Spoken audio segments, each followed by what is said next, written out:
Live everywhere. Daily Co's Radio on netrootsradio.com presents David Walton. Kagro in the Morning Show.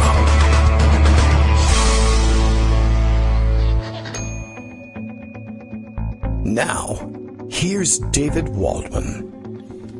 Hello, everybody. How you doing today? It is Wednesday, August 22nd, 2018. I'm guilty on 19 counts of not being ready for the show. But, it's okay. I'm going to get pardoned. I'm pretty sure I'm going to get away with this. Just had to dash upstairs, grab a couple of Excedrin. Got a little bit of a headache today. I don't know what it is. Maybe it's all the indictments and guilty pleas and convictions that came in yesterday. And, gosh, there are so many of them. It's going to be hard to keep up. Luckily, we have Greg Dworkin joining us this morning with a roundup of stories that will probably, I think, include all of these things. And, man, it's really going to be difficult to catch up and make sure we have all of them. I mean, of course, there's Michael Cohen. Of course, there's Paul Manafort. But there's also Duncan Hunter we have to keep up with. And I don't even know if anything new is happening with Collins and his insider trading. It's just it's raining indicted Republicans all over the place. We've got the Michael Cohen plea agreement, which we could thumb through, which might be fun because apparently he's just, they've gone ahead and basically, I laughed out loud. If you did the same thing, maybe you know what I'm talking about right off the bat. Laughing out loud, looking at how they dance around actually naming Donald Trump in the Cohen documents, in his plea agreement, and I guess what would have otherwise been the indictment. And so now he's what do they call him? I forget what they're calling him these days, but not individual one. But at any rate, yeah. So I mean, he was referred to as at various points that he did these things, intentionally violated the law at the direction of a candidate for federal office. And where do they? I will have to pull it up. But at some point, they actually refer to his client, who's now president of the United States, or who later became president of the United States. It's a pretty narrow class. I think we know who they're talking about there. And, man, there's even more, actually. We've got a story about Congressman Vern Buchanan, who I feel like we've heard the story before, and I assume we heard it from the people reporting it this time, and we'll see. I guess maybe some new records have been released that prove that the things they said about him last time this came up are true, but it's like dirty Republicans falling off cliffs all over the place. Vernon Buchanan, the one who went out and bought himself a yacht the very day that he had voted to pass the gigantic Trump tax cuts. And now it turns out that the loan for the yacht came from a foreign bank that was lobbying him on the tax bill that he voted for. It's a real mess. It's as if they were in it for the crime and very little else, because there's just apparently nothing else going on in their lives. I don't know where they find the time for all this stuff, in between golf and stealing Hawaiian shorts and amazing snippets that will share with you today. Of course, much more going on as well, but I guess that's got to be the top news, and a lot of people are very excited about this. And I suppose it's possible that, I don't know. I mean, do you really want to you really want to lay odds on whether the tide, whatever that is turning? It's hard not to. It's hard not to believe it could, in fact, finally be happening. One of the New York Times resident, I guess, would you say they're token conservatives? I mean, they may be, their ranks may be fuller of actual conservatives sometimes, you think, than we might otherwise believe over at the New York Times. But I guess Bret Stephens is there now. People sharing with me this morning the tweet from him. I've been skeptical about the wisdom and merit of impeachment. I have not. But then again, you've been skeptical about the wisdom and merit of taking climate change seriously. Okay, all right. We don't need to go off down that path, I guess. But he says Cohen's guilty plea changes that. The president is clearly guilty of high crimes and misdemeanors. he should resign his office or be impeached and removed from office. I agree, but I guess, I don't know. It's irritating, of course. Bret Stephens, seeing his name is irritating. And of course, we're supposed to, the sooner we get Greg here, the better, because as you know, we're supposed to like reach out and take this. Look, when they come around to it and someone changes their mind and is willing to say so, you embrace that. That doesn't mean you have to embrace anything else they've ever done or said. And I understand that. And but it's hard not to. And so we come here among ourselves to do this rather than do this in the full public square, though I guess anybody could be listening to this show. Anybody. Anybody could be listening. You're listening, so why not? You see what I mean? All right, I'm already making a mess of this, but I'm reading him say Cohen's guilty plea changes that, and I get what he's trying to say.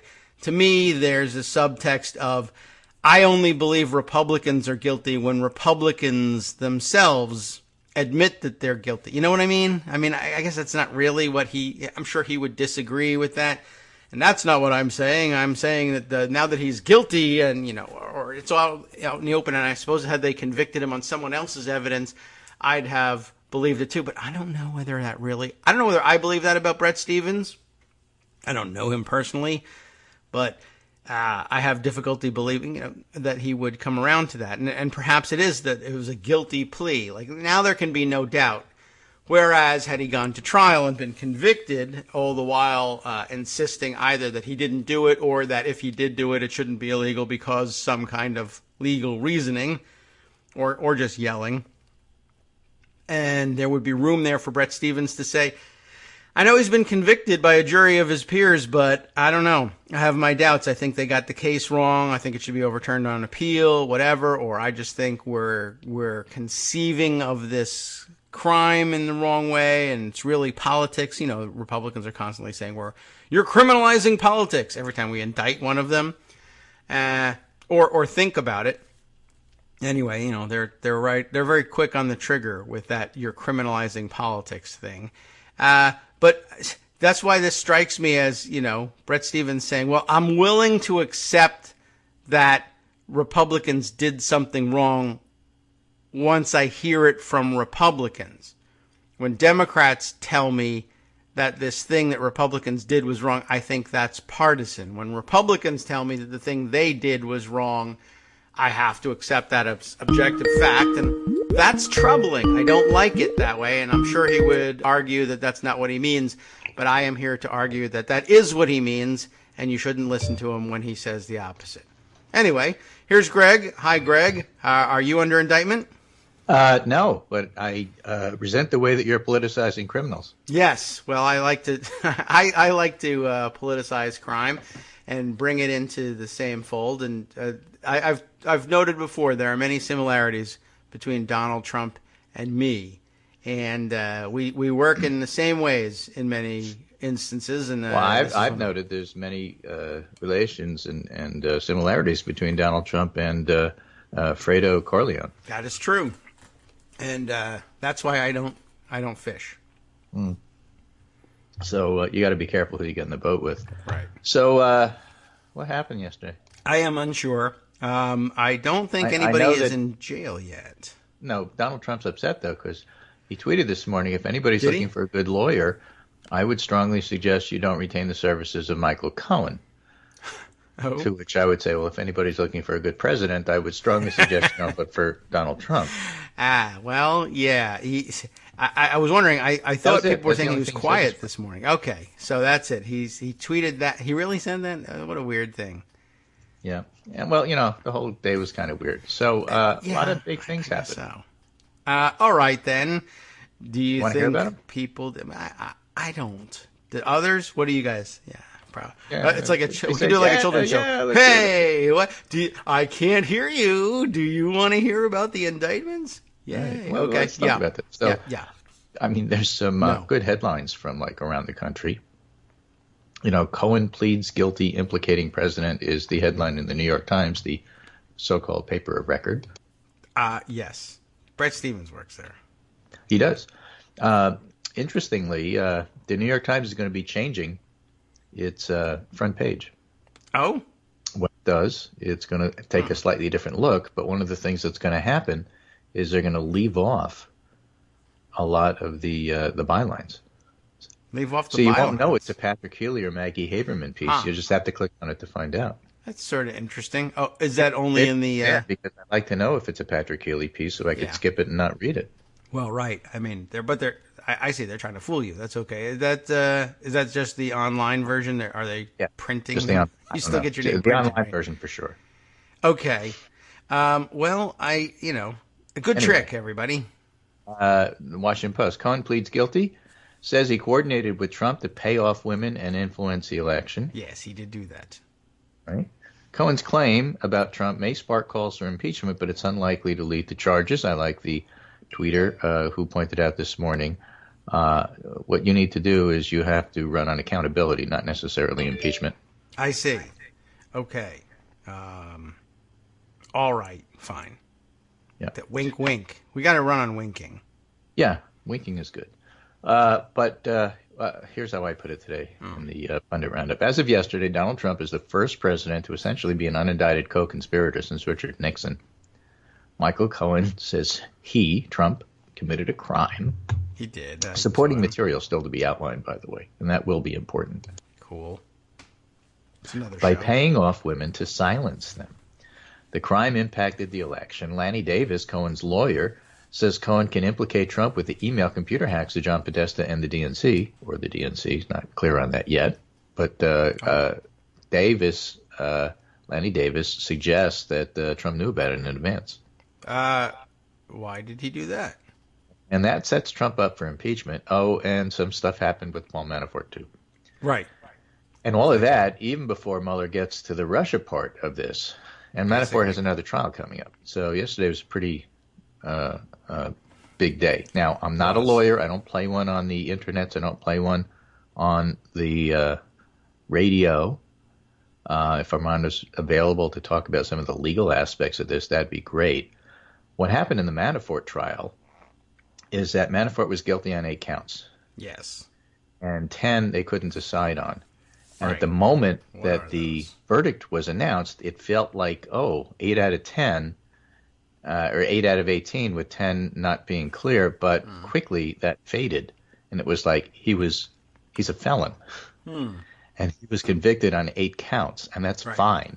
And of those 8 counts, most of them were for tax evasion, every tax evasion charge he was guilty of. Yeah. But he was also guilty of at least one of the bank fraud and one of the I didn't tell them that I had foreign bank accounts stuff. Those were more complicated. My gut feeling was that the judge's thumb on the scale, not allowing the prosecutors to clearly present those cases, probably had something to do with that. Yeah. But it doesn't matter because in every area that the federal government said that Manafort was guilty, Manafort was guilty.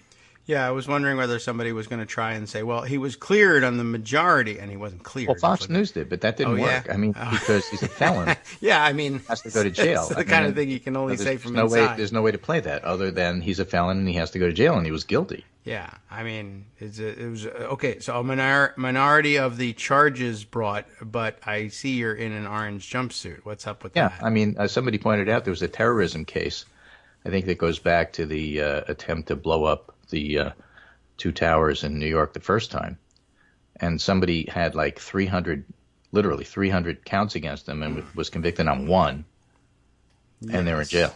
Well, it reminds me of all the, there's a lot of old jokes that go, and it's not mostly about jail, but like graduating last in your class or your medical school, right? Still doctor. Yeah. What do they call you, doctor? Right. I mean, so the thing is he's guilty, and this was not necessarily the Russia stuff. That trial, in terms of him being a unregistered foreign agent, comes next, and that's in D.C. Cool. Different judge, different venue. Won't be a rocket docket. But Manafort has already been found guilty. He's already a felon. And if he's convicted in the next one, then the fact that he's a felon, I think, is going to be part of the sentencing for the next set of things that he does. So he's in big trouble. It's his second strike. Yeah. Even though the first strike was only like a week ago. Yeah, well, It still counts as a second strike. If you swing at every pitch, it's going to go quick. So the point is there's a lot of pressure on him. And he's yet another different figure associated with Trump that's guilty. Whether it's Mike Flynn, George Papadopoulos, Carter Page, Paul Manafort, whose guilt is now not a question of debate. He's guilty in a court of law, judged by his peers. Dun, dun. And then you have a much bigger situation now. The Manafort thing may be bigger later at the other trial, but as far as right now, what's making Trump sweat is Michael Cohen, because Michael Cohen, as they like to say, has the receipts. Yes. I mean, to the point where he's actually pushed Omarosa off the news.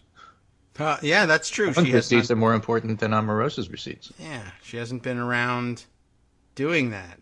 I saw her in Hardball yesterday. She was invited on to talk, but she was just part of a panel because there was so much else going on. She's holding. She claims Yeah. that Trump knew all about this stuff, everything. Right. Well, I think she may be right. The proof that the fact that she's an unreliable person saying this, and of course Cohen, as Donald Trump correctly points out, is not a very good lawyer, is an unreliable person.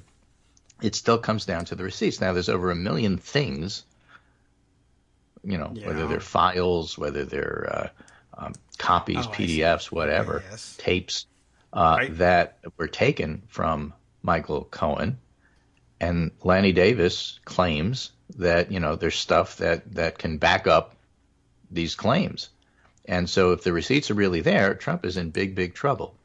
And that's only beginning to seep into the consciousness of the elected Republicans today. I mean, everybody knew that this was an issue. They were trying to avoid it. I mean, the best way to deal with stuff sometimes is to pay attention to everything else but that and pretend it doesn't happen. Paul Ryan's very good at that. Yes. But with the combination, within an hour of two guilty people who are intimately associated with Trump, plus the promise of receipts with more to come, that's why it's plastered all over the news.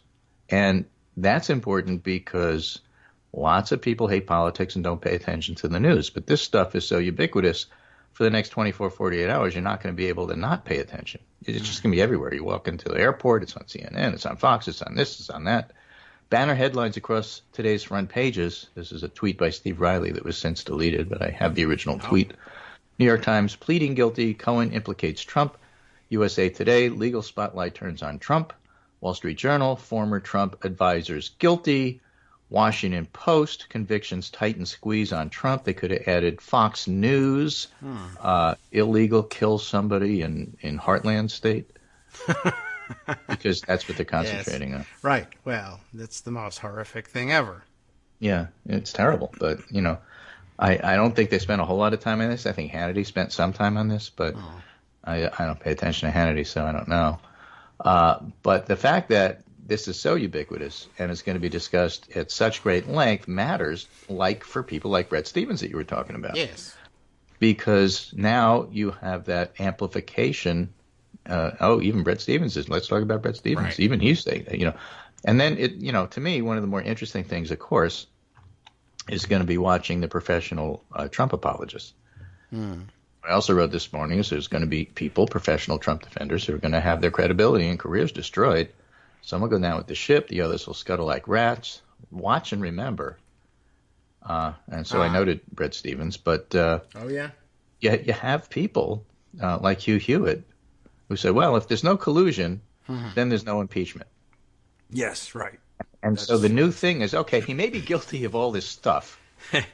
Yeah. He might have murdered your mother and strangled your puppies, but that's got nothing to do with Russia. Therefore, no harm, no foul. Yes, the literalists who just got finished telling us that Nazis were socialists now say, well, you haven't convicted him of collusion, which really wasn't, I don't know who even It's not a crime, so started you that can't one. convict somebody of collusion, so it's a nice setup there. Yeah, so there you have it. It's all done. You haven't convicted me of drinking water, therefore your claims about my doing stuff I am not guilty. don't hold water because you are no longer qualified to talk about water. Yes, I have anticipated that argument, by the way, especially as they are now flocking to the airwaves to say, well, as you know, a sitting president cannot be indicted. And I think even Trump is reminding everybody, a sitting president cannot be indicted. And I intend to use their logic to indict the president the moment he stands up. And I don't see how they're going to be able to fight that. If, defensive works are in circles, this is like the last circle. Yeah, well, the last defense I guess so. is, okay, well, I did it, but you can't do anything about it. Yes, and there is that. And as Armando reminds us... This didn't happen, and then it was, I didn't do it, and then it was, okay, even if I did it, it wasn't a crime, and then it's, well, too bad, you can't do anything about it. I guess so. I always wondered whether there would be an intermediate step where they would say, well, I did do it, and it's a good thing. But they just went right to, well, you can't do anything to me, you can't arrest me for it, and I could pardon myself anyway. So I guess they skipped that step. Armando also reminds us that Alan Dershowitz, obviously among the ranks of apologists, and insisting everybody does this stuff. Yeah, which of course is wrong. The thing, and I don't mind arresting some Jeff more. Smith, who went to jail for a St. Louis he did. Who was that? Implication of something like that. That was his defense that he used, then failed, and he went to jail. Right. Okay. So he tweeted this morning saying, nice try, but that doesn't always work. But he does get out. Well, so I said to him, it's funny because there's a lot of things about this whole situation that Trump finds himself in terms of Mueller investigation, conspiracy, money laundering, obstructive justice. How did I understand a lot about a lot of this.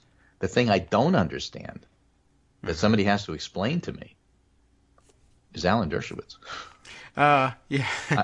I don't understand that at all. I don't know. I guess he just likes being on TV, and, he writes books. People who write books, for whatever reason, and this is one of the great ironies of life, I think, literary life anyway, you sell more books, you're a more successful author, which they still attach a great deal of intellectual heft to being an author.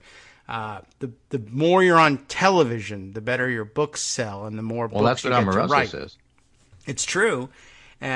Pitching books is, I think, about 60% of television news time is spent pitching people's books, and they love having authors on as experts. They haven't written a book, you're second in line. But it's just so weird. The way I put it together is the reason why Dershowitz wound up in Trump's corner here has nothing to do with the fact that he wrote a book, but Trump, of course, is the ultimate doesn't have shame, totally shameless kind of person. You cannot shame Trump into doing anything. He doesn't have that gene, and I think Dershowitz sort of shares that characteristic. Yeah, and so it isn't just that he wrote a book; it's that he'll say anything, and he doesn't really care that it's stupid. Right. Well, he's of the any publicity is good publicity school. Generally, but you have to feel that in your bones to be able to go on TV and pull that off convincingly, and most of us cannot do that. Yeah, and I don't get the sense that Dershowitz is not in the same league as Trump. Almost, I guess nobody really is. Nobody really is. He's the superstar of that, but he's got the shameless gene to a certain extent. He can go in there and say stuff, and it doesn't matter and he puts it's true or not true that he sounds like a jerk. Yeah, he passes it off as zealous representation of a position. I'm arguing, or if he looks like an idiot, then he says, "Well, I'm being a devil's advocate." So that's called being an idiot. Exactly. It's called chutzpah, is what it's called. Oh yeah. Right. Well, there is that word for it as well. I don't know if he's still in. The other Yiddish word that people should get familiar with is ganef. That means thief. That's true. We should really just do the whole show that way, but I can't. But we can pull out the Yiddish dictionary. So I'm just pointing out these are things that you should know. Okay. I'm ready to. All right. Well, we'll collect a few other things. All right. Armando so here's another collecting in the few minutes we have before the break. Jeffrey Toobin, who's been a frequent critic of the whole look at the Mueller investigation, says Cohen committed crimes in coordination with and at the direction of Donald Trump. Thus, President appears to be co-conspirator and or aider and abettor of a federal crime. Yes, sir. This, to me, would be kind of important. Well, some people say. GOP take note. John Harwood points out that Lenny Davis on Rachel Maddow suggests strongly that his client Michael Cohen has information from Mueller on Trump campaign collusion with Russia and Trump's knowledge of plans for Russian hacking before the hacking occurred. Yes. And that's what Omarosa said last night on Matthews, again, without proof. Yes. But if there are receipts, again, that'll be quite interesting. Yeah, well, he says he's got them, and I don't know. There was an awful lot of garbage taken out of his apartment. One of them has got to be a receipt. You'd think.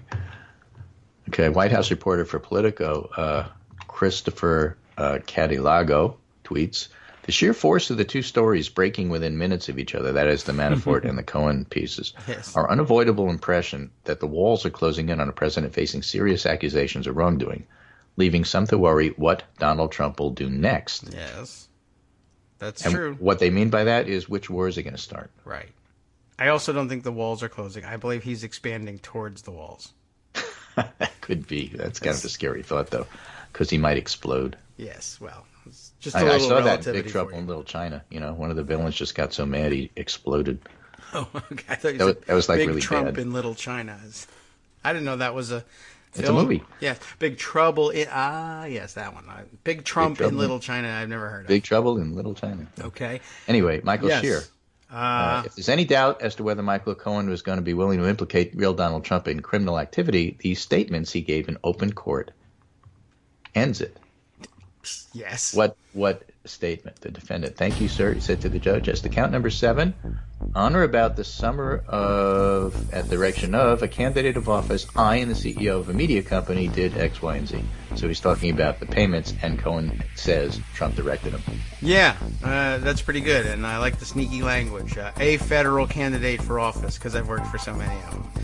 All right, we'll take our 2-minute break and contemplate the rest of the world and whether or not we want Armando to have anything to say about it after this. We always do. Hi, everybody. It's me, David. Let's change things up from the old fundraising pitch for just a minute and talk instead about how you can be a part of our show. If you've got a smartphone or any other electronic recording device, why not sit down and record a segment for us? Read us an important article and give us your take. Read one of your own original essays, or even just give us your commentary on something you'd like to share that's important to you. Then send the file to me at kagrox@gmail.com, and I'll try and work it into the show. Short segments, a few minutes in length, are easiest to fit in. And of course, I can't always guarantee that I'll be able to play everything, but if you've ever shouted at your radio or TV about something you wish was being covered, here's your chance to change that. Make the show your own. Send your submissions to me at kagrox@gmail.com.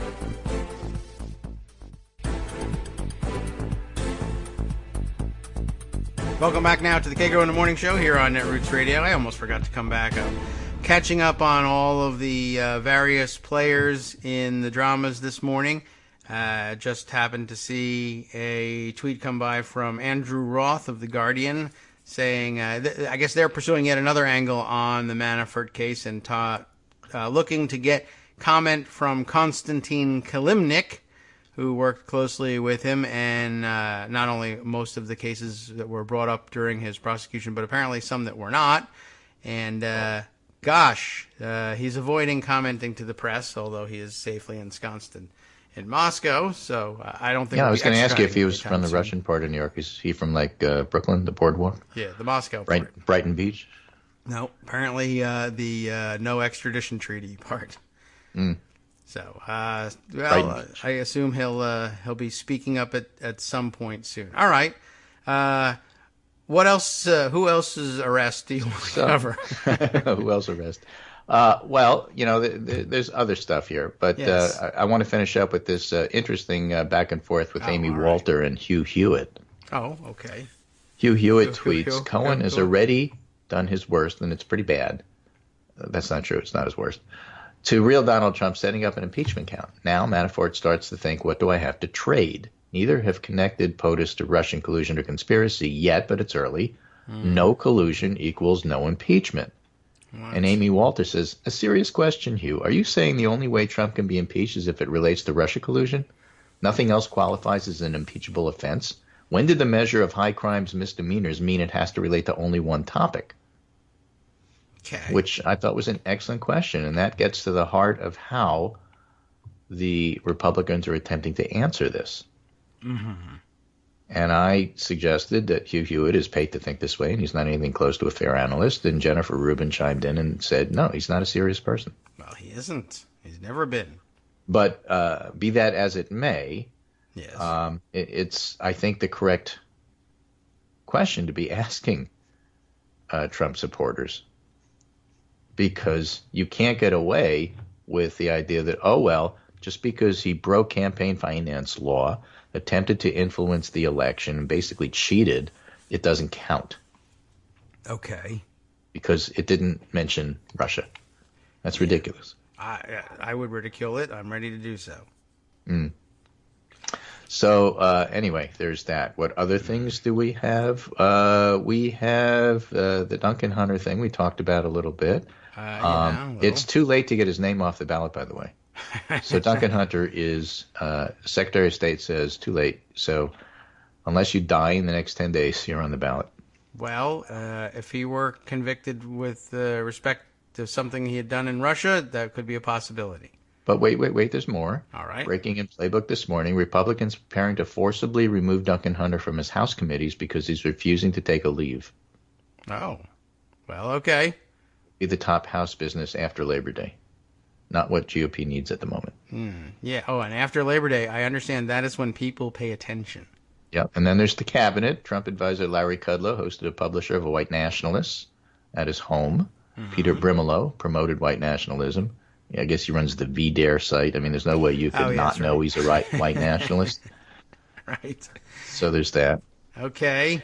And then Vanity Fair pointing out that they're squeezing Don Jr. right now as the Mueller siege tightens, Trump Twitter rage crests. That's so flowery. I don't think I even understood the line. I'll have to take a look at it in print so I can. Yeah, it's in the pundit roundup, but okay. I'll send it over to you so you can take a look at it in print because it was like, what? Maybe you need William Shatner reading it, to make it that could be. Sound better. Maybe. But the important point of that story, Trump's frustration with Sessions is even Jeff Sessions. And by the way, the first person to endorse Trump from Congress, yes, Chris Collins, right, indicted. Yeah. The second person, Duncan Hunter, really indicted. The third person, Jeff Sessions. Well, he's the one doing all the indicting. Yeah, well, he's recused, so he can't be doing the indicting. Oh, right. Well, okay. But Trump's frustration with Sessions has even caused him to turn on Giuliani. Over the weekend, Trump blamed Giuliani for the entire Russia probe. According to a person to whom the conversation was described, Trump loudly said to his lawyer, "It's your fault. I offered you Attorney General, and you insisted on Secretary of State." But he didn't get that either. None of this would have been happening. I don't even understand. Okay. I mean, he's not blaming him for all of this, like, for the Trump's part fault. when he was. Fault. Well, yes. But I thought. Because Trump seized the White House counsel, John Dean's old office. Right. I would point out. Yes. Don McGahn now occupies it. And he sees Jeff Sessions, head of the Justice Department, as being his personal lawyers. Yes. He doesn't understand that they have institutional responsibilities that are separate from him. He cannot grasp this because that's not how he thinks. Right. Everything is him. Well, that's what happens when you're a professional narcissist.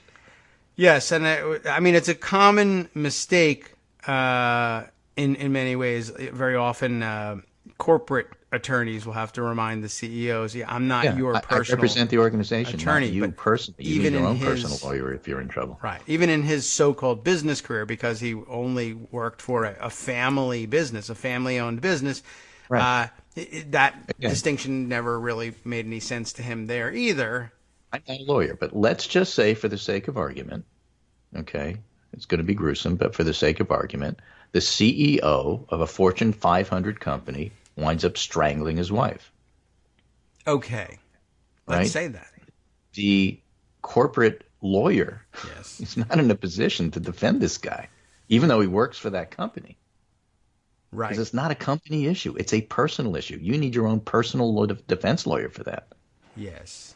Unless she was he strangled her because she was involved. I'm not a lawyer, but didn't I get that right? He's a pharmaceutical company CEO, and she was involved in a clinical But he drug poisoned trial. her, right? And was, So why can't and he well, he poisoned her strangled using her. company drugs? So why can't the company that. defend him? Yes, there's that. Or she was going to be part of a study that disproved the efficacy Something, of our drug, but so I killed her. the whole idea is For that the they're the shareholders. same. No, they're not the same. You have to separate your own personal life in minor Right. peccadillos like murdering people from, the corporate life.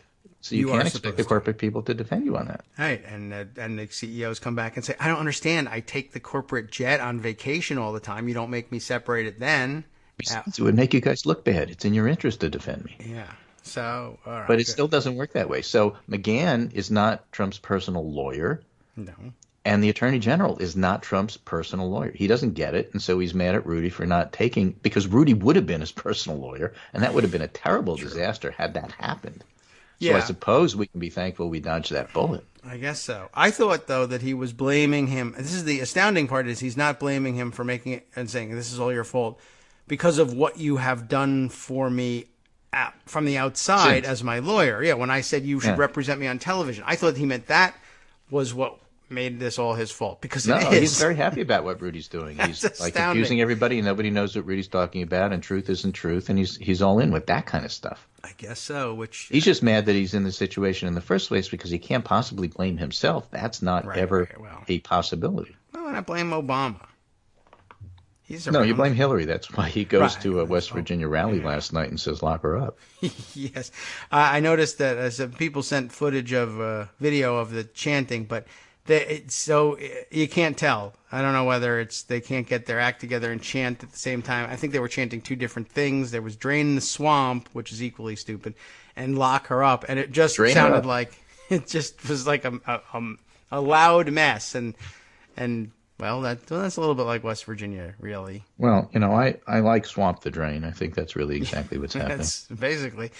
It's amazing that he continues to have these rallies in the middle of all this. I guess that's the Well, he only needs good it. news He in needs his it for life. psychological, although people, Trump watchers were pointing out he wasn't really high energy last night. Yes, they did say that there were no joking around on Air Force One on the way back. No, I think he's kind of upset about how things are going. I So guess in non-impeachment and corruption news, Yes. Matthew Iglesias points out, Arrest that guy. I'd like to see an apology from some of the people who wrote columns demanding liberals give Trump credit for his obviously fake diplomatic breakthrough with North Korea. Yeah, well, you Because wait. North Korea says IAEA, the watchdog, says it sees no indication North Korea skipped or stopped nuclear activities since Trump claimed a deal. There is no deal. People who pointed that out were criticized, but the fact of the matter is the whole thing was a joke, and we said that from the get-go, and it was, and it is. Yeah. Well, we're way behind on that stuff. Meanwhile, individual congressional polls keep coming back with weird results. Kansas 3rd District, a Democratic poll shows Sharice Davids in a close race between Davids and GOP Representative Kevin Yoder. That is to say, the Republican incumbent is trailing. Okay. Yoder. Right? It's an internal poll. We all understand that internal polls are suspect, but the Right. point is it shouldn't be competitive. No. Not that the Democrat is ahead. There's another poll in a different district showing the same thing, but these things shouldn't be competitive. Not for Yoder. He's very popular in Dagobah. I never noticed that before for some reason. All right. Well, the tight races in places that you didn't expect. That's good. It's indicative of probably a red wave or something like that. Maybe the opposite. Report in Politico, Representative Steve Chabot. How do you pronounce his name? Chabot. I think people go with Chabot for a while, but I don't know anymore. Not Who Robo. cares? Robo. Yeah, Che your boat. So he's in a rough singing. race, and this used to be a once safe seat. This is Georgia 7. Georgia 7 has a R+9 partisan voter index. That is to say it votes 9 points more Republican than the country as a whole. And in suburban Georgia 7, Democrat Carolyn Bordeaux leads incumbent GOP Representative Rob Woodall by 46-44. Again, same thing as with the Cincinnati poll. It's an internal poll. You can't necessarily take it for face value, but the point is, in an R+9 district, this shouldn't be close. It is. Yeah. So all of that has a lot of implications for November. There really is a blue wave, is what I'm trying to tell you. Excellent. You can see it if you look Waiting and for step it. back at the big picture. You can look at it in the individual districts. There's more districts than ever in play, and this stuff is going on. Kelly Ward in Scottsdale, Arizona, 1 week out for her primary against Martha McSally and, of course, Joe Arpaio. Kelly Yes. Ward in Scottsdale, 1 week out. When I say Arizona has a big choice, we do. We have to decide, are we going to elect another senator in the mold of Jeff Flake and John McCain? No. I know we're going to elect an America First champion.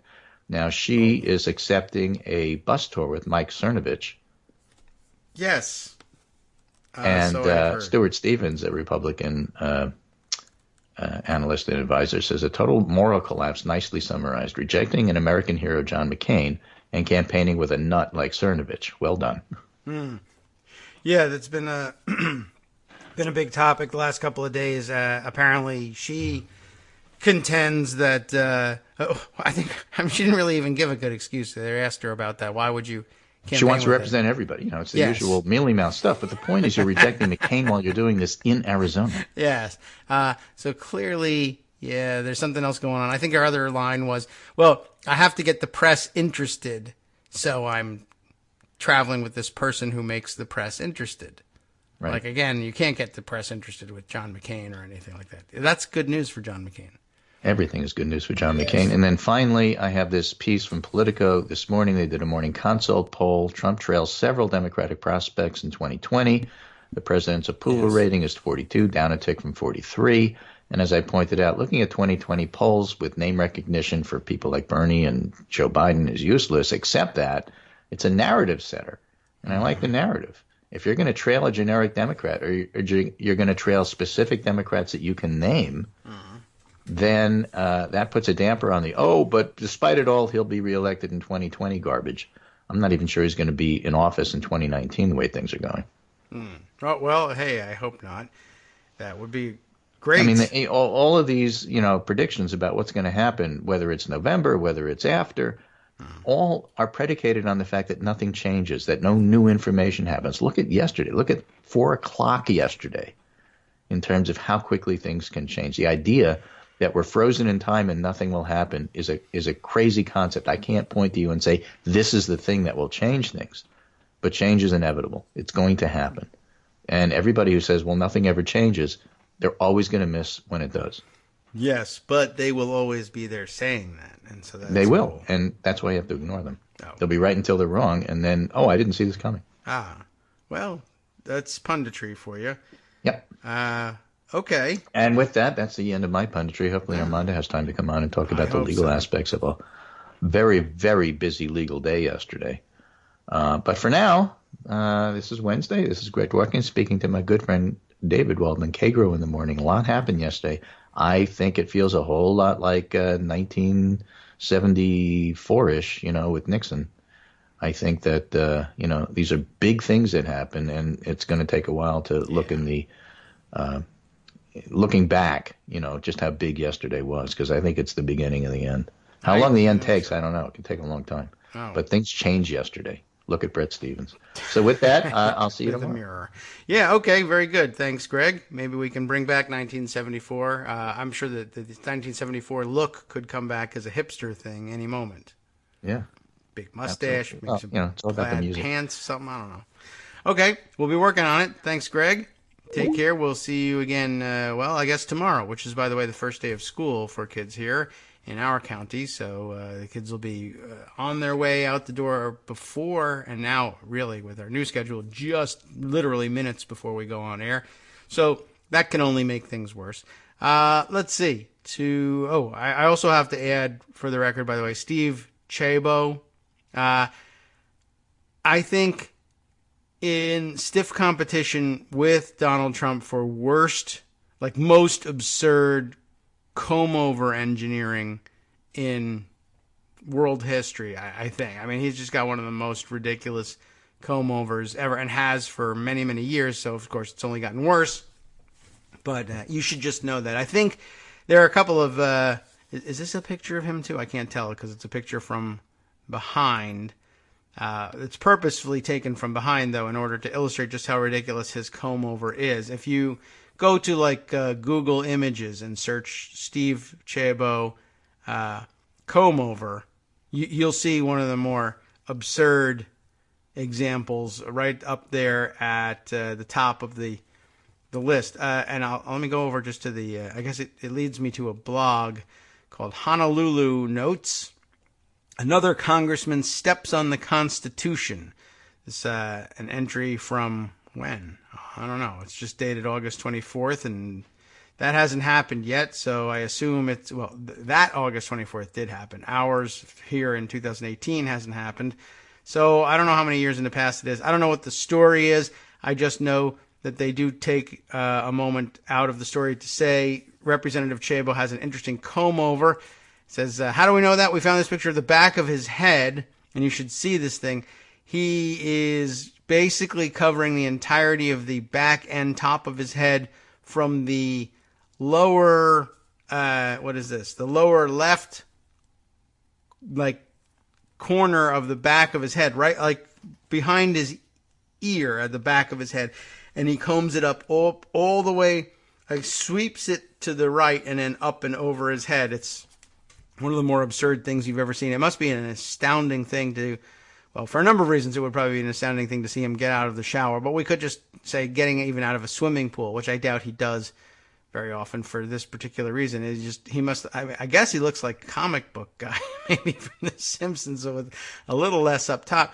He must just have these flowing these flowing locks from the back of his head, and that's it. And I've never really seen the male pattern baldness go all the way back over the top of the head quite like that, because people get embarrassed at some point. And it's neither here nor there, and we shouldn't be making fun of the man's appearance, but I don't know.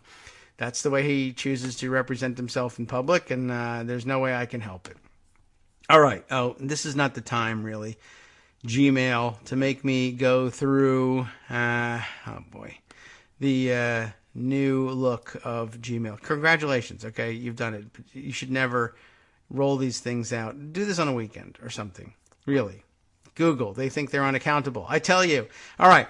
Armando, audience of one, if you'd like to make use of our airwaves, by all means, do join us and let's discuss some of the legal implications of what's going on. In the meantime, we can fill in some of the blanks, read some of the articles, some of the more egregious things that came to light. The Duncan Hunter stuff is, like, disgusting as it happens. So we'll just fill in some of the blanks with that. Let's see. Although maybe, depending on how things are working over in the Armando, what would we call it? In the Armando estate. I might have to type him a note to let him know. There we go. He's listening live, so we'll just bring him in here. Well, could play the music for a little while and bop back and forth on that. Hey, hi Armando, how you doing? Hey David, how are you? I am unindicted at the moment. How are you? So we're all doing well here. As far as I know, unless there's a sealed indictment, I can join you in that claim. Right, and if it's sealed, I just don't want to know about it. Technically, it's still correct. As far as you know, I'm not indicted. So other people are, and we have the guilty plea. Which of the two cases intrigues you most, or do you want to make obviously there are connections to be made between the two, or maybe you want to talk about Duncan Hunter stealing Hawaiian shorts from that's pro quite shops. a story, and you could have had 2 hours of that. But yeah, obviously, and I might. In the scheme of things, I think that the fact that in a federal courthouse in Manhattan, yes, the President of the United States was accused in a allocution that was accepted by the court and supported by the Department of Justice. The President of the United States was basically stated to have committed the felony of conspiracy to violate campaign finance laws. Yes. Is the story of the day, the week, the year. This is not new for your show. You and I explored this fact when the Stormy Daniels payment first broke, whenever that was. I don't recall the day. It was either early this year or late last year, January, I believe. And from day one, you and I discussed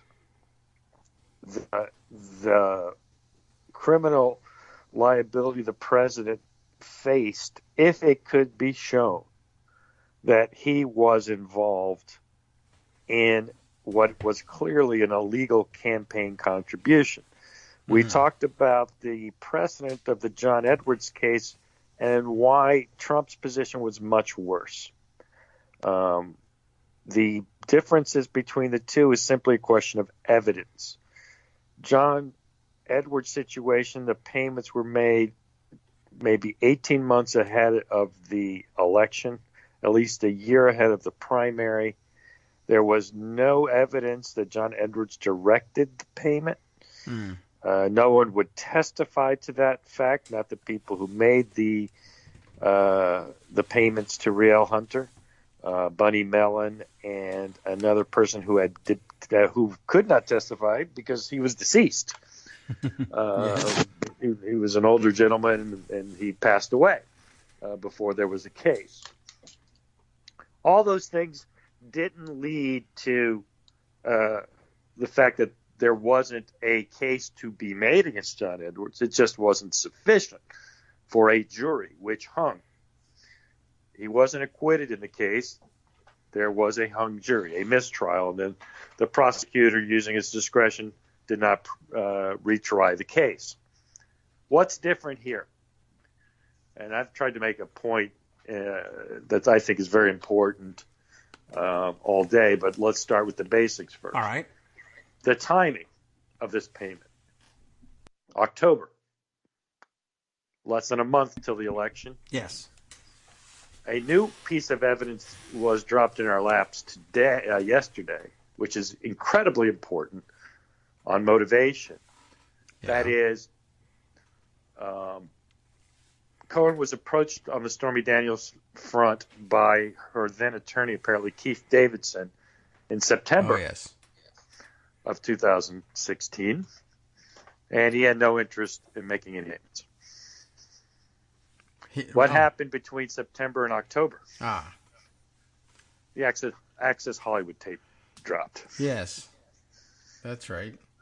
The Access Hollywood tape dropped, and the situation with Stormy Daniels became, in the mind of Trump and Cohen, critical. It needed to be squashed. That's true. They had lived with the knowledge of that the affair had happened, and the knowledge that people had actually, blabbed about it from 2006 to 2016, 10 years. They had no interest in paying her. That's correct.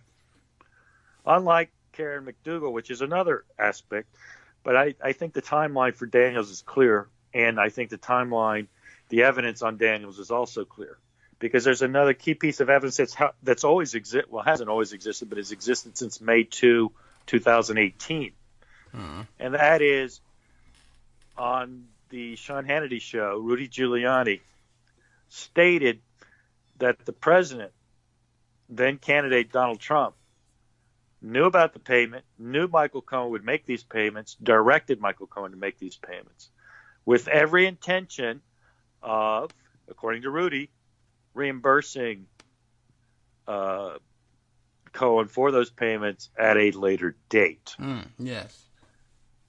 The point being that what we've just described is, in fact, a campaign finance violation and a conspiracy to violate the campaign finance laws, which is a felony.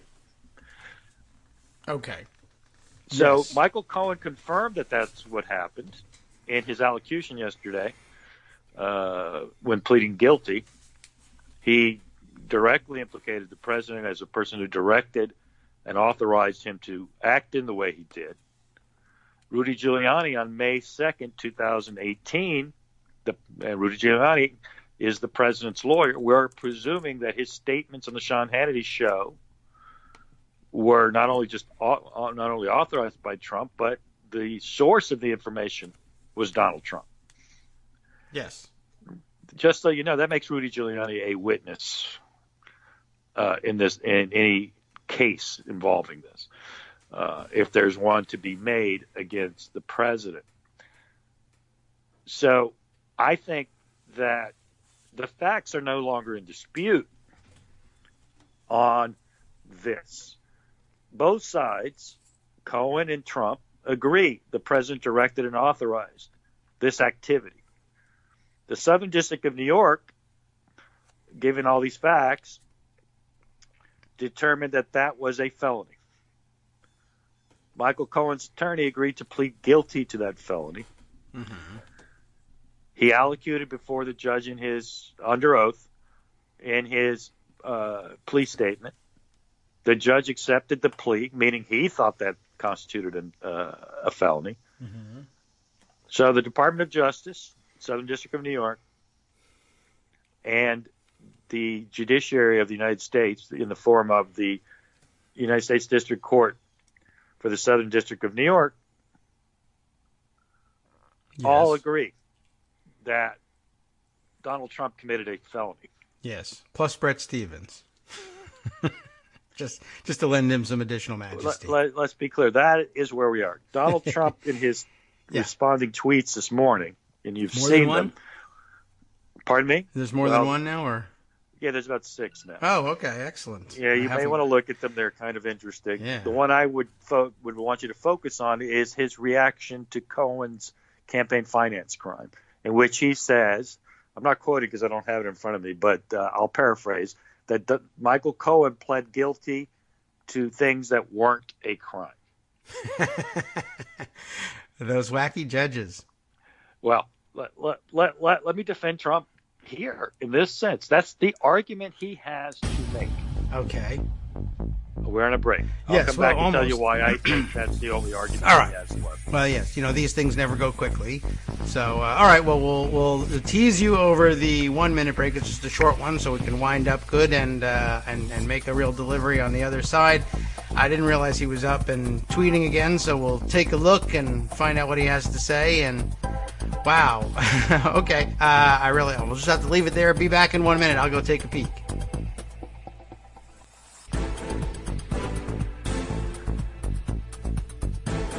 All right, welcome back to the Kagro in the Morning Show here on Netroots Radio. I don't believe anyone else was indicted during the break, but I am catching up on Donald Trump's tweeting this morning. I did hear about the one from an hour ago. Greg brought up, if anyone's looking for a good lawyer, I would strongly suggest that you don't retain the services of Michael Cohen, which is an amazing thing, really, just to see out there. Obviously it is, but I still think that the more questionable choice of lawyer that Trump has made is Rudolph Giuliani. Yes. Rudolph Giuliani has sunk Trump. Yeah, and so much so that, I remember the first couple of weeks of his being on TV where people were saying, is he trolling Trump? Does Trump know what's happening right now on television? What his lawyer is saying. Okay. Yeah, no, the May 2nd, 2018 interview with Sean Hannity was a stunner at the time. Yes, look at the dates. But we did not have the piece together that we got yesterday, which is that what Rudolph Giuliani said happened, mm-hmm. The Justice Department believes is a crime. Yes. Such to the fact that they accepted a guilty plea from Michael Cohen and the court accepted it. Yeah, it's not automatic. At the time, Rudy said, oh, yeah, this happened, but it's not a crime. Right. And if that were true, the judge is not only free but obligated to say, you're pleading guilty to something that isn't a crime. I can't sentence you.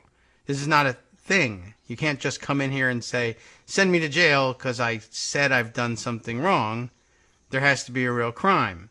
So let's look it up. And you know how Rudy was having difficulty finding in the federal code where collusion is a crime. That's okay. That wasn't exactly what he was allocuting to. He was pleading to other things, which are a crime. And it may, there's also the possibility that Donald Trump may have little to no idea what crimes Cohen actually pled to yesterday. Just that whatever it isn't a crime. And it might be that, I don't know what you're talking about. Of course it's a crime. Here's the actual statute. Let me read it to you. Oh, I thought it was about Russia. Well, it isn't. Not directly. Well, that's the Hugh, as you and Greg discussed, the Hugh Hewitt defense is if it's not about Russia, it's not a crime. I don't know even where that. All right. Yeah, sure. Just say anything, I guess. Well, and Alan Dershowitz is back from Martha's Vineyard, or he's talking from Martha's Vineyard. Is he? I'm curious about where he is actually physically is. So, I don't know, but can't tell. It seems to me that he should stay wherever he is. He's frankly, it's just embarrassing. Well, let me just put it this way: don't leave town, sir. I'd like them to deliver it that way. All right. Well, he's not under arrest for anything. Don't leave he town. Could be. He says, "I don't want to see you surrender your passport." Frankly, there is this question of why is he acting ridiculously, but I don't know why. That's true. Why he's acting. This just raised an issue or two for me. I'll see if I can make a list of them. But first of all, where is Michael Cohen now? Having pled guilty, does he get to go home and report for prison later? He does. Okay. He has not been sentenced yet. And when that happens, will just because we've been involved with this particular item, does he surrender his passport? He does indeed. He does indeed. And all right. One of the things finally, we get to look inside. Would have been for him to admit that, but it really was not part of the case. That he was lying about not being in Prague.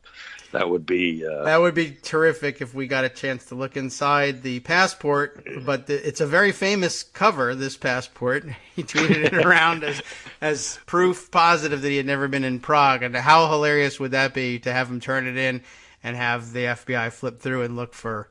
At least I guess some indication of having entered the European Union. I believe he went to Czechoslovakia. I mean, he went to Germany first, is the theory, and then drove to Czechoslovakia or the Czech Republic.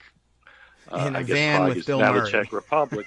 And Harold Ramis. Afterwards. Yes. And as you know, driving to Czechoslovakia is like going into Wisconsin. So it's easy to do. I don't know if you know that, but you can drive from France to England through the Channel or the Netherlands. And yes. By the way, are they close the Channel if they Brexit? Does that mean you can't use? I mean, they should close. France should close that. Well, it's going to be a problem actually, and it's an interesting major Brexit issue that there will be huge lines in the tunnel, or people will have to be directed. And then if you've ever crossed Canada. The entry back to the United States from Canada is, awful at many points. But that'll be, the cliffs of Dover and where the Channel. I can't remember where the Channel comes out on. Calais, I guess, is the spot on the French side. So that's a new problem for them. But to get you back to where Cohen's going to be, he will be at his house. Presumably, he's they probably had to surrender his passport. I don't know that anybody's reported on that, unless somebody seized it in the raid and they already have it. They may very well have it, but I don't think he plans to leave now. He's made his bed, and he'll probably end up with a 4-year prison sentence, which probably ends up being 2 in jail, and then halfway house type stuff and all that stuff that happens. He loves the bargaining, right? They said 4, but I talked them down to 2. They had him on a lot of stuff. I mean, I believe that in fact 4 years is not a bad deal for him. Yeah. I think one of the things he stole the presidency. That's 4 years, 2 inside. That's pretty good. Yeah. They had him on this, bank fraud for like $20 million, and that itself carries a 30-year sentence. Just that one. Going under the guidelines, it probably reduces to 6 or 7, but it carried a maximum of 30. Plus, they had him on income tax, everything. He pled guilty to 8 counts.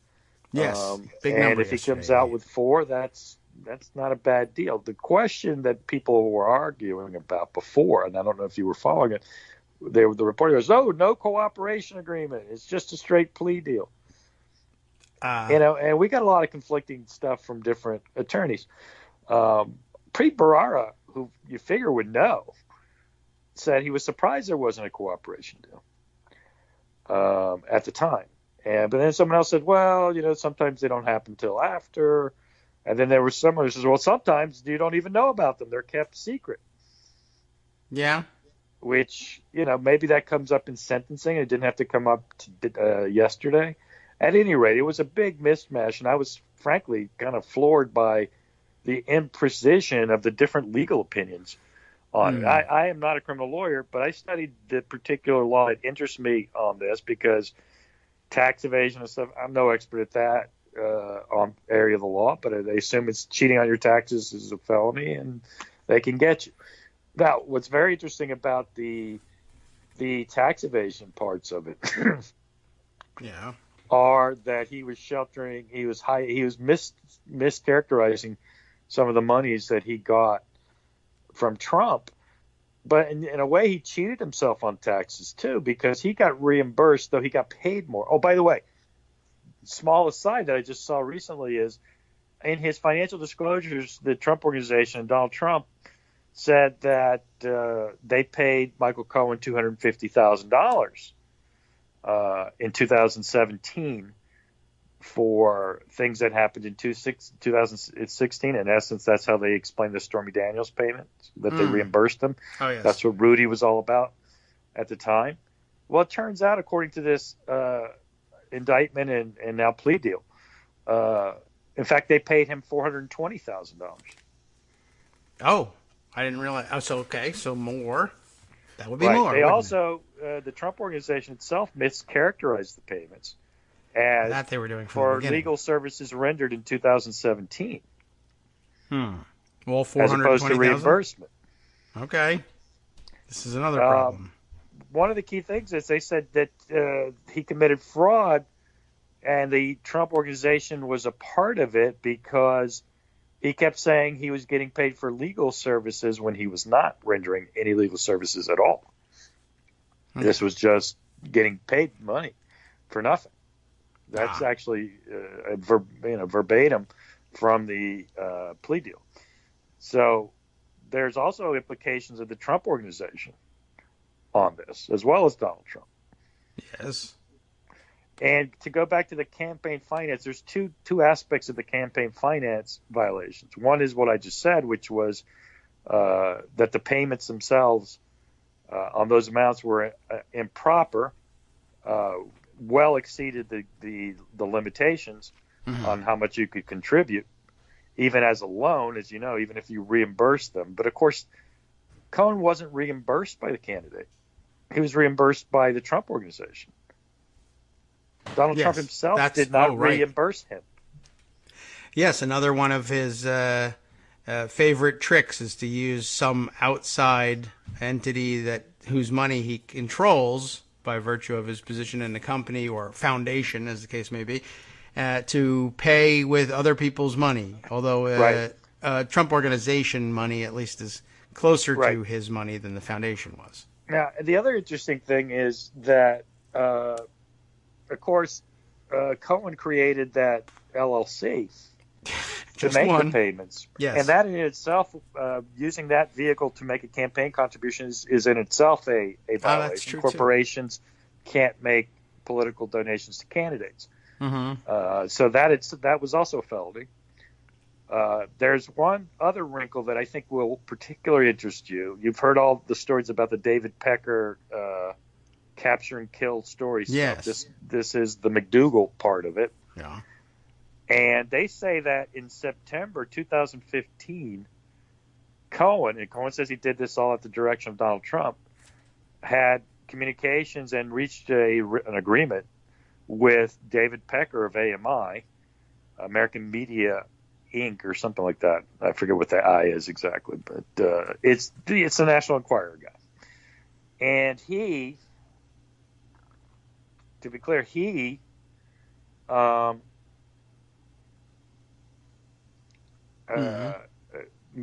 bought the McDougal story for, I forget the amount of money, $150,000 or whatever it was.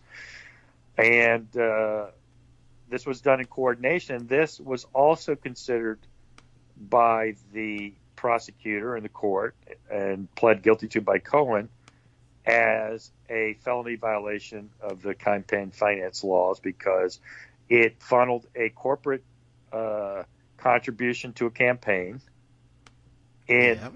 Obviously $150,000 is well above the $2,700 individual limit for donating to a campaign. So that also is a felony. And David Pecker, in my view, is also an unindicted co-conspirator, and I think he could be indicted. Why not? I don't know. I can think of no reason. So, I mean, we focused on Trump, of course. He's the president, but I believe David Pecker needs an attorney as well. Mm-hmm. So that, I think, is where we're at. In a normal world, the fact that a federal court has found that the President of the United States engaged in a felony conspiracy to violate the campaign finance laws would lead to the immediate opening of impeachment hearings. Yes, one might think. This is the question of a high crime or misdemeanor, and that you touched on in your discussions with Greg with regard to Hugh Hewitt's statement that if it's not Russian collusion, it's not impeachable. Mm-hmm. Well, obviously that's wrong. I don't even know. I can't even find a false interpretation of a kernel of truth for that to stand on. What do you mean? Yeah, I don't know what he means, but it's Hugh Hewitt who is straight up hack. So what are you going to do? But let's think about it this way. Is every felony a high crime or misdemeanor we've always talked about? Or does there even need to be a felony or a crime to be one? You've heard these discussions. Impeachment is actually a political process. Yep. And what we're talking about are norms and what we talk about. All right, so you're saying, well, did you let's talk about the perjury trap thing. If Mueller, and remember Ken Starr called for an impeachment for what he called Bill Clinton's misleading grand jury testimony mostly, but also with regard to his deposition testimony in the Paula Jones case about Monica Lewinsky. And there was no question that everybody on the Republican side certainly thought that was an impeachable offense. Yeah. I personally didn't think it was an impeachable offense because lying under oath in a civil deposition simply isn't anything. It is basically what happens. By the way, Bill Clinton also didn't lie under oath. He finagled a ridiculous definition of what sex meant. And he could plausibly deny it, and there's really no way of proving it one way or the other.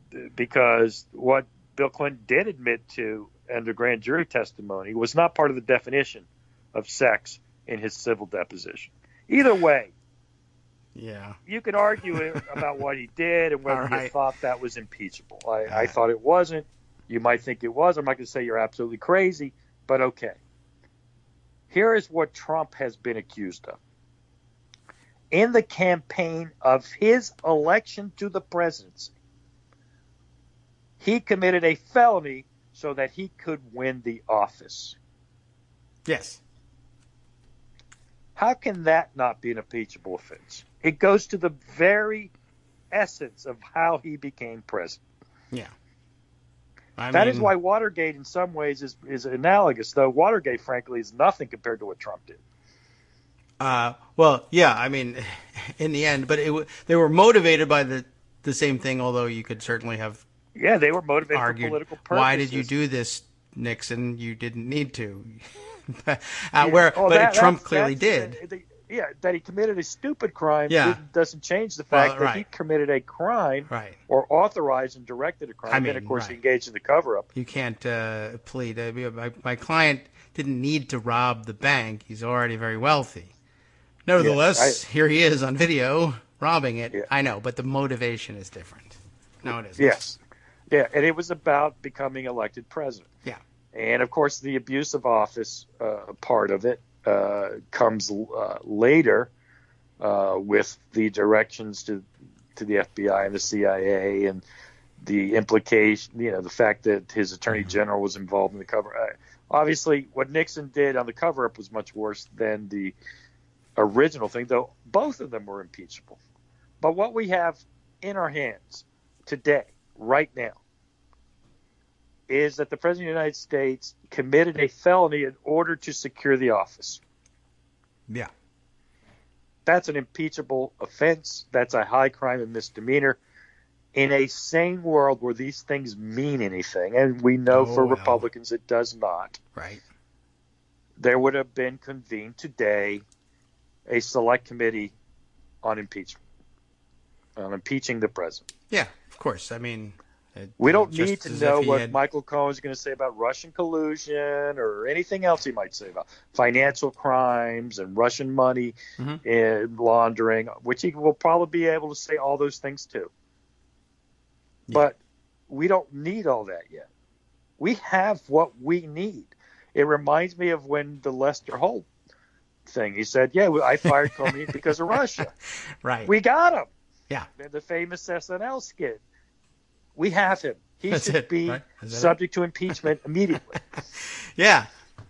Yes, and of course, as others with their eye on other objects in motion are pointing out, perhaps would ordinarily say, for instance, another lifetime appointment to the Supreme Court would now not be in order. I think that argument, I'll use it because it has some political weight, but I don't think it's particularly logical in this sense. I mean, he's still president. He has the power. We have to remove him. Yeah. If I think it's a good argument. It's a good political argument. I think there's many reasons to reject Brett Kavanaugh. He also lied under oath. And if you saw the memo he wrote about to Ken Starr, he seems unfit to be a judge at all, to me. Yeah. What kind of person writes that memo? I was surprised by that one. I didn't end up taking up the issue, but I was particularly struck by. I guess we're talking about the same memo where he says that he insists that he's bent over backwards to try to see the issue fairly for Clinton. And I'm like, well, okay. I mean, as far as, like, let's say judicial temperament goes, this is as far as you can go to figure out a theory under which this might not be an issue, or it might not be worth your time, or not worth an investigation. It's interesting. That's the extent of your ability to imagine things from the standpoint of a hypothetical defendant. I don't know if you might not have that temperament. No, you don't. You're not fit to be. You're not fit to be a district court judge, much less a Supreme Court judge. I mean, you just told me this was your greatest effort ever. Kavanaugh proven unfit to me. I don't need a process reason or reason connected to Trump being his nominee. The man himself is unfit I think he should be impeached from his appellate court position. To be honest with you. Yeah. Well, that's okay. Let me go further. Not only should he not be on the Supreme Court, he should be removed from the current judgeship he has. For having lied during that confirmation hearing? During his confirmation. Right. Yeah. Yes. Well, that would be outside a period of good behavior. That I would say is not good behavior, and I would connect it to the process of how he became that judge. Yes. He lied to this Senate to secure the seat. That's an impeachable offense. Speaking of which, the Attorney General did the same, and I think there are a few more people that did it as well. The Secretary of Commerce also. He should be impeached too. Listen. Secretary of. I mean, if we believe these things, all these people should be impeached. Right. If we just believe the one thing, Kavanaugh's memo, should be enough. But I think that's the basis for rejecting him to the highest court. Yeah. I guess it wasn't in his period of good behavior. I don't know how that did not come out, frankly, in his initial confirmation hearings, by the way. Yeah. We just when was that?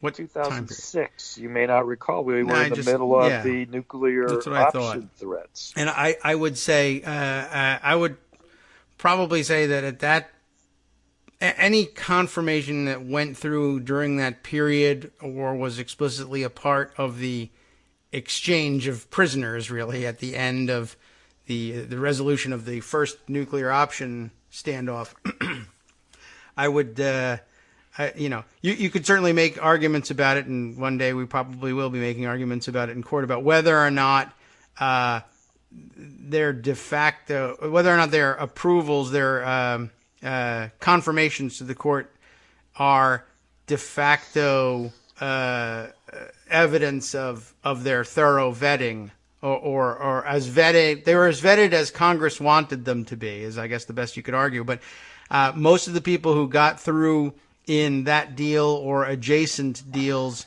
were rubber stamped. It wouldn't have mattered what their record was. There was a clear bargain. We will confirm these, reject and withdraw the nominations of these two, and let these 5 sail as part of the agreement to not trigger the nuclear option by the Republicans at that point.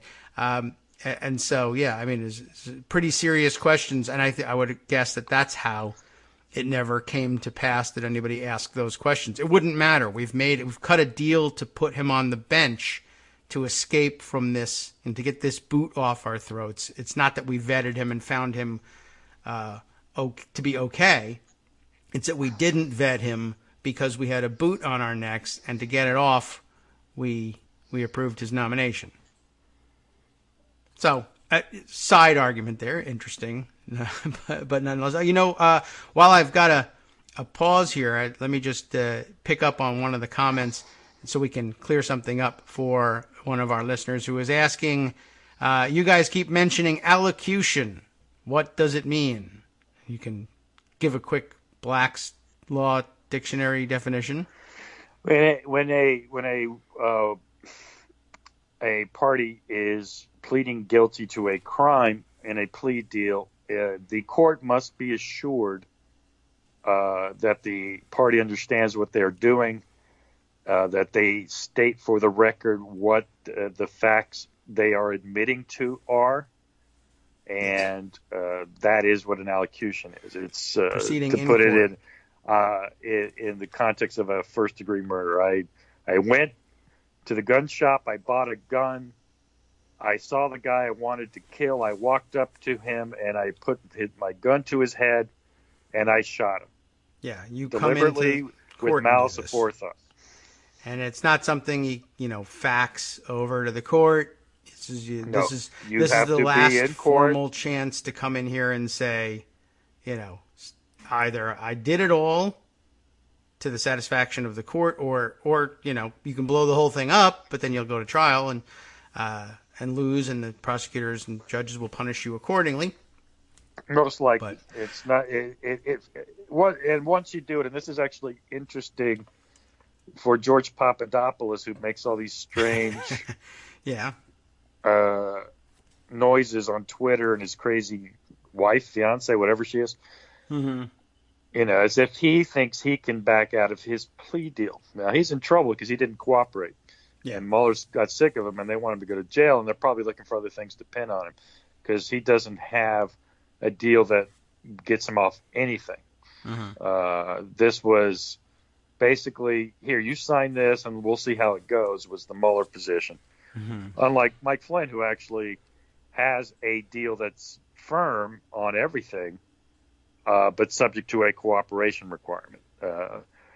Papadopoulos doesn't have to cooperate, but he also doesn't have anything that he's off of. All he has is a plea deal on the lying to the FBI part of it. So how does he get out of his plea agreement? He can't. There's got to be some exceptional circumstance. That's why you do allocutions. Because wait a second, you stood here in court under oath and said you did all these things. Yeah. How do you get out of that? You can't. The judge said, well, what happened? Well, I lied to you under oath before, Your Honor. I didn't do any of those things. Yeah. Well, then you're in trouble for that. Guess what you just did? Yeah.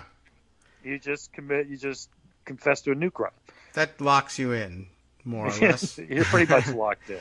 Yeah. There's got to be something exceptional about ineffective counsel or something that's different. And it was Lanny Davis.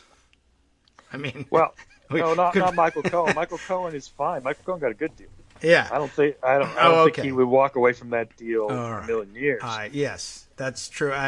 So I guess that clears up what allocution is. And by the way, the fact that there was the allocution and what goes on there is what renders the idea that what he admitted to were not crimes ridiculous on its face. If you come into court and attempt to allocute to things that are not crimes, judges will say, I'm sorry, sir, this is a McDonald's drive-through. What are you doing here? Basically, you can't allocate, you can't plead to, well, the other day I took candy from a baby. All right, well, I mean, I guess you could charge you with with larceny there, but we haven't. But yeah, the idea that you could come into court and plead guilty to things that aren't crimes and have a judge say, great, done deal, yeah, that's not what it's all about. The fact that there was an allocution erases that claim entirely. We'll be right back. Hi, it's me, David Waldman, your host for Kagro in the Morning, interrupting this little break to say thanks so much to all of you who are contributing supporters of Kagro in the Morning. Thousands of you are downloading the show each day, but fewer than 1 in 25 regular listeners are donating to help keep us on the air. For the money you'd spend on a single 3-minute iTunes song, we bring you 2 hours of great news and entertainment every day, 5 days a week. Patreon.com, Patreon.com makes it easy. You can find us there by searching Kagro X or David Waldman or Kagro in the Morning or even Daily Coast Radio in their search box, and you'll be right where you need to be to make easy, recurring monthly contributions to support our show. Once again, thanks so much for your support.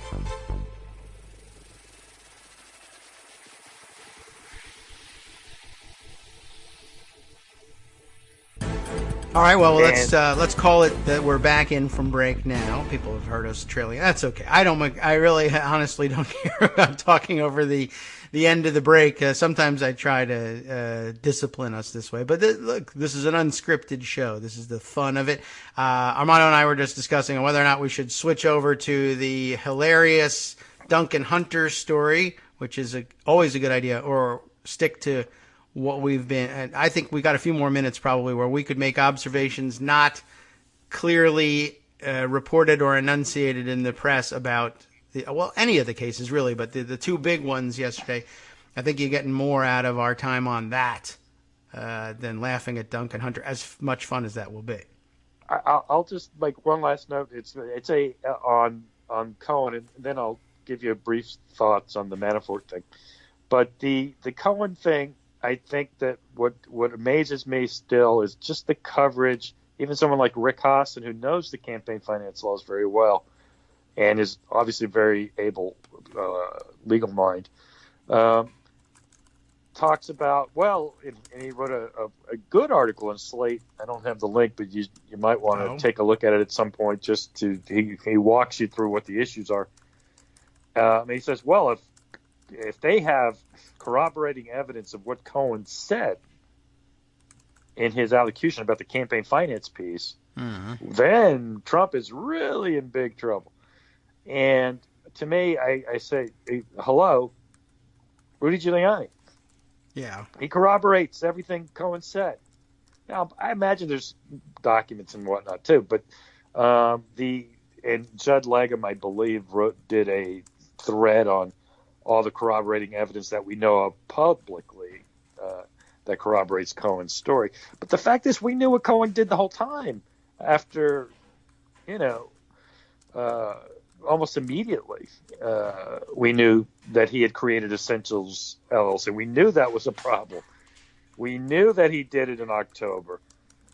We knew all the issues that arose about the exceeding by 30 times the limit of campaign finance limits, but actually 50 times, not 30 times. But the fact is that on May 2nd, that whole panorama changed, and we forgot. And today, people should remember.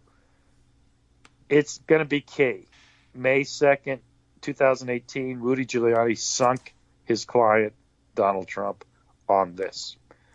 Now, you'll notice when you looked at the Twitter tweet of Trump, that one tweet he sent is really smart for once. He said that, and I know it sounds ridiculous, and you laughed at it, but that Cohen pled guilty to something that isn't a crime. Yeah. That's got to be his argument, because he's tied into it. His attorney, Rudy, put him in there before he could say, I didn't know what the guy was doing. Well, it has nothing to do with me. But Rudy said, no, it does have everything to do with you. You did know about it. You did tell him that he could do it. You basically said, do what you got to do. So Trump is there. So now what he has to say is what happened isn't a crime. So that's really where I think is interesting, because I don't think there's, on that point, how much more factually are we supposed to know? I guess if there's a recording of them talking about it, of course, that's good color and it's good for politics, but it doesn't change the essential facts. Now, to switch over to Manafort, Manafort was one of the more interesting cases you'll see. And one of the things that's most striking, and I know the day after people are forgetting this, but this judge was awful. He should be removed from the bench. What he did was just, I mean, he's too old, possibly. Maybe that's what it was. But people say he acts like that all the time. That's not acceptable, how he acted. Now, there was a hung jury on 10 counts, and some of those, frankly, you can almost attribute directly to the judge. Yes, in some ways. Because they were about stuff that the judge said, this is nothing. What are you doing? Move it along. That's not a crime. So what's the jury going to do? By the way, that's what judges do when they're confronted with things that aren't crimes. They don't allow. Well, exactly. That's they don't a good allow that point to proceed. Too. No, but actually what you do is there's a motion to dismiss. If that's not a crime, you dismiss it. Right. That's what you're supposed to do. But this judge was terrible and awful. At any rate, he was convicted of 4 counts of tax evasion. Trump, in his tweet on Manafort, said, this decade-old investigation of Paul Manafort. Well, just for the record, the tax counts are for the filings that Manafort made between 2011 and 2015. They weren't a decade ago. They were within the statute of limitations. If they were a decade ago, there would be a statute of limitations defense, which I believe is 7 years on tax claims. So that didn't wash. And then, of course, there was the bank loan one where he changed the numbers on his reporting. That was the famous flipping the PDF. He couldn't convert PDF to Word. Yeah. You remember that? He went to jail because of that. Because he did not know how to convert PDF to Word. Right, I need you to do this for me. Yes, that was the one. Literally, that is why he went to jail. I mean, that's why he got convicted on that count. And that was the most serious count, by the way. That's the one that carries 30 years. All right. So the moral of the story, learn how to convert PDF to Word, people. Yes, right, please. That way you won't go to jail.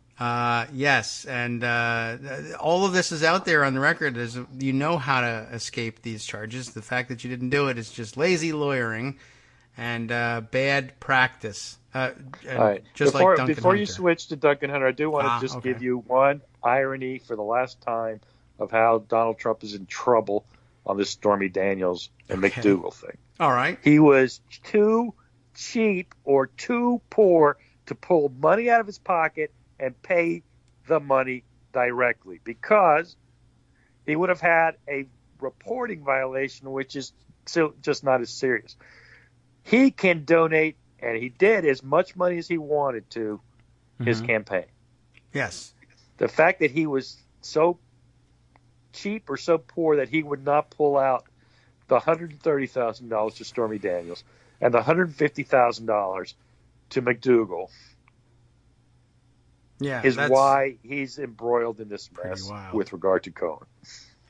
It's an amazing thing that he didn't do it. And I wondered also whether maybe there was one possible other motivation was he felt like that's how a mob boss does things. You say, have other people do the dirty work so it can't get connected to you. But in this case, of course, doing the dirty work yourself is what would actually keep you out of trouble. But he doesn't know that. He had a thought that he could pay it in cash on the recording that Cohen released. That related to the McDougal situation, but if he had gone to cash, that's a lot of cash, unless he has it in a safe somewhere where he just pulls it out like mobsters do. Yeah.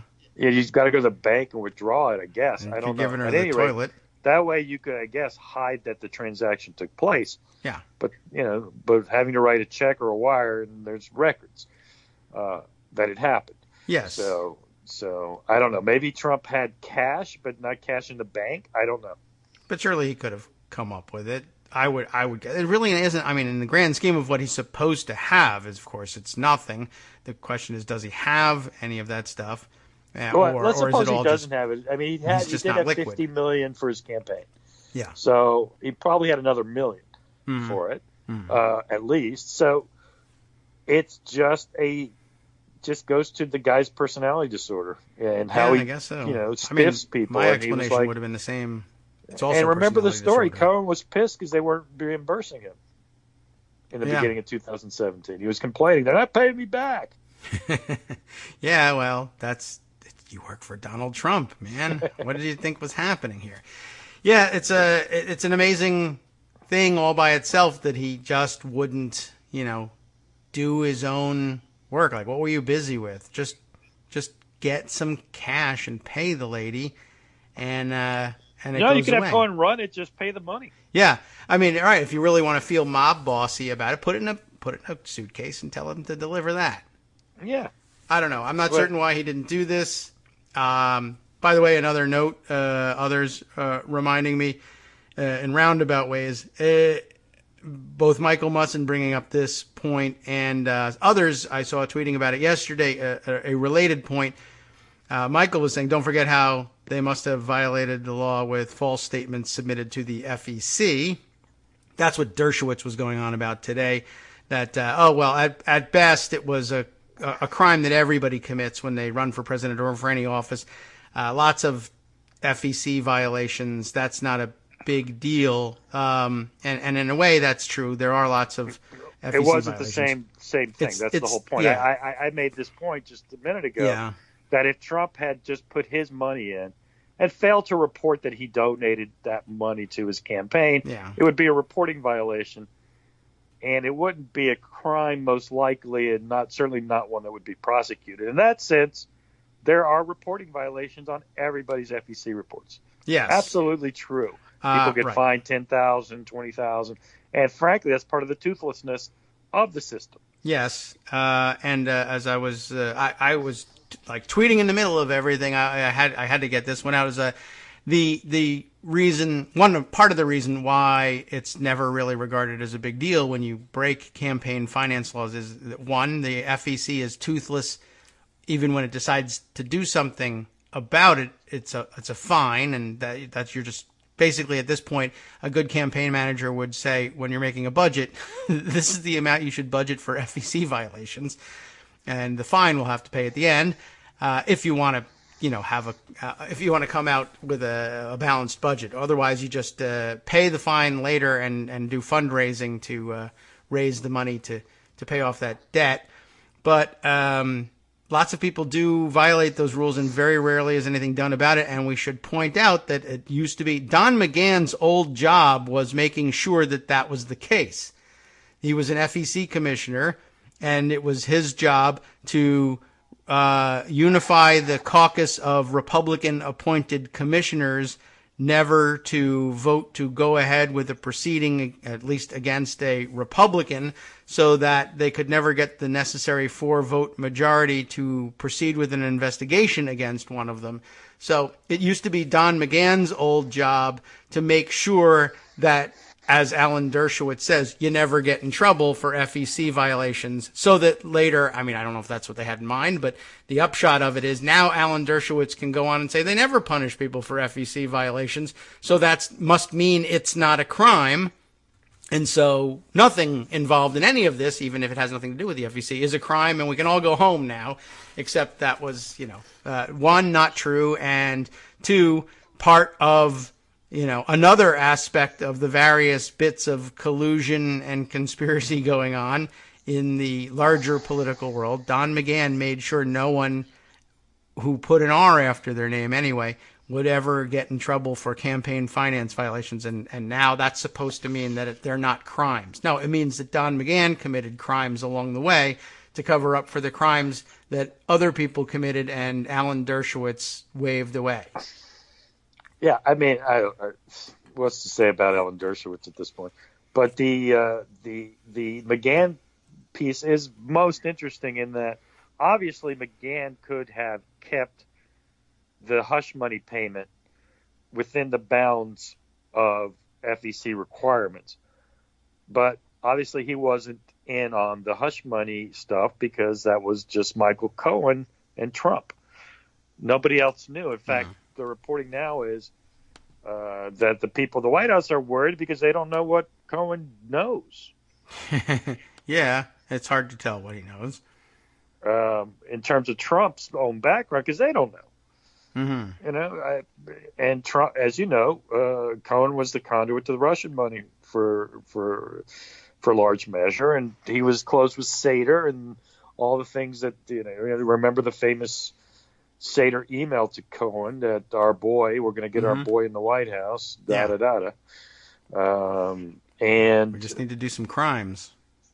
Apparently they just had to do some crimes. So and one other thing, maybe I should let you finish your point there. No, that was it. But I one thing that I meant to mention and didn't get to is and I don't know how it could be rolled into all this, but it's worth thinking about that Michael Cohen, before having to resign from the position, spent some time as National Deputy Finance Chair of the Republican National Committee, and he's now pleading guilty to campaign finance violations and frauds, etc. The entirety of the RNC may be implicated. Man, we need to crack those books open and see, was this a continuing thing? Was this a continuing conspiracy to commit campaign finance fraud? Did he do any on behalf of his, still, I guess what you might say, his other client, the Republican National Committee, or was this just the exclusive province of his representation of Donald Trump in the Donald Trump campaign?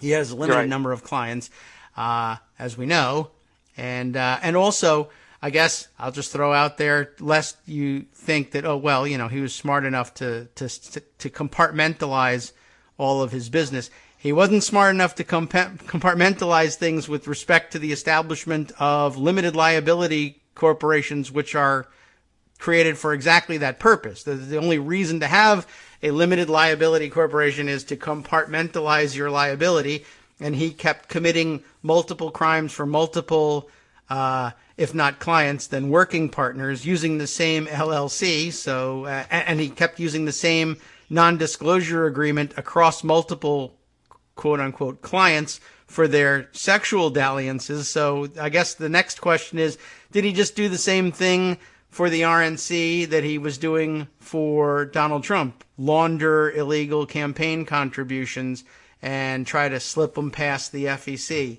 on behalf of the people for whom he was working.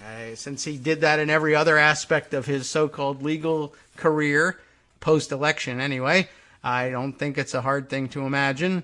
But you can disprove it by cracking the books open, RNC.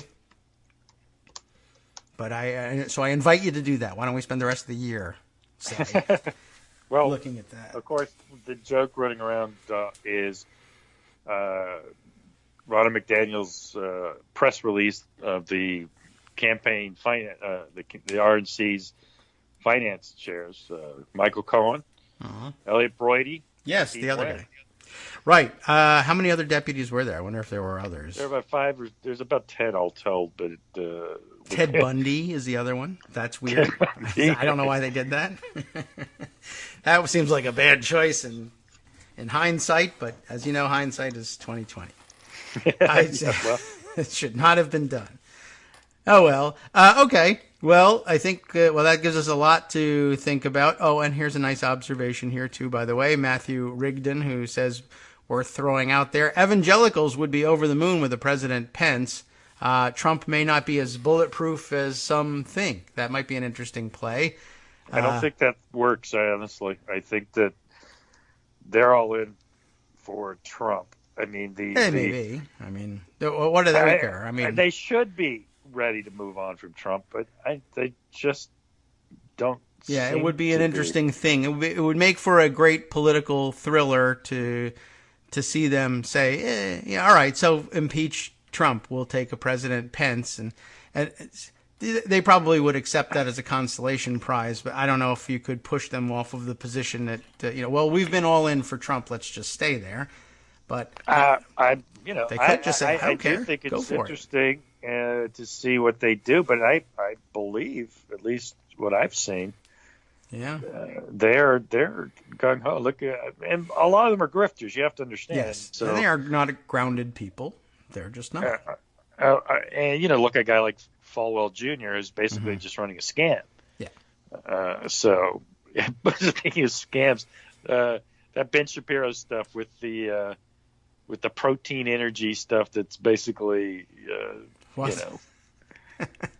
Is that something he sells? Yeah, it's funny. He's got the Alex Jones line of products. Oh, okay. It's the funniest thing. I do see the big intellectual.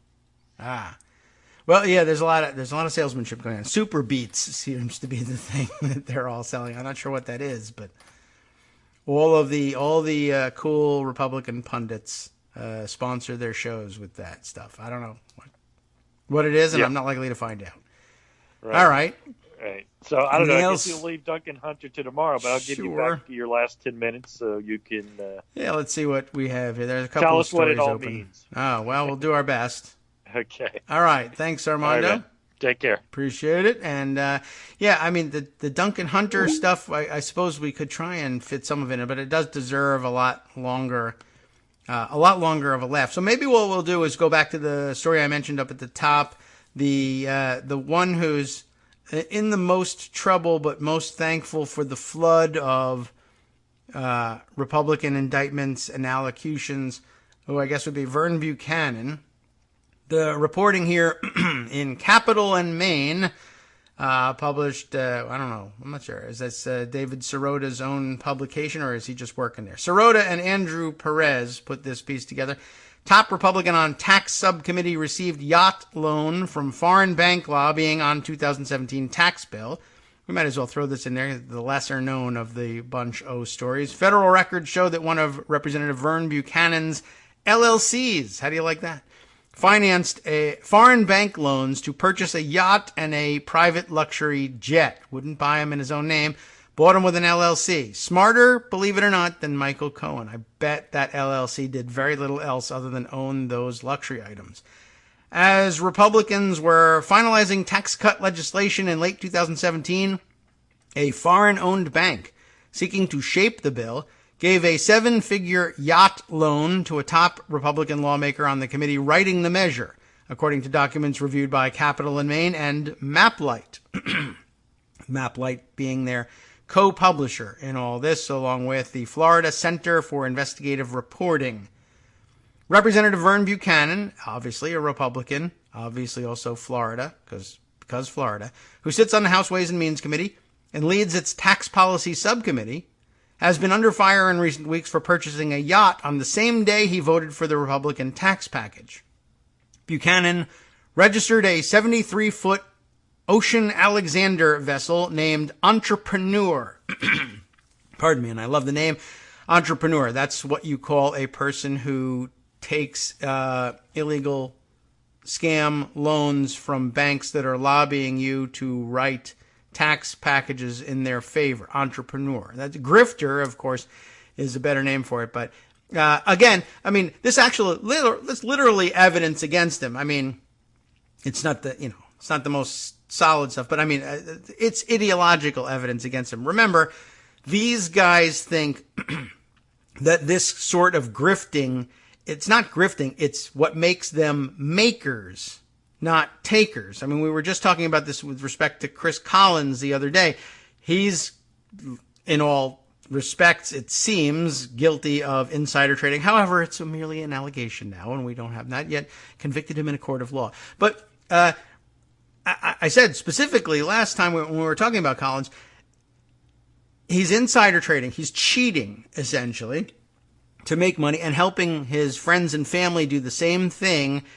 And both he and his daughter, in many ways, or daughter-in-law, I guess, who became his daughter-in-law, are they still unmarried, fiance at the time? I don't know. Anyway, they clearly think that what they're doing is sharp trading, that they are makers, not takers, that they are entrepreneurs, that they are the movers and shakers, the people doing what's supposed to be being done.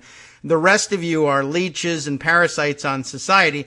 You can tell, their only criteria is, am I rich from it? If so, then what I did was legitimate.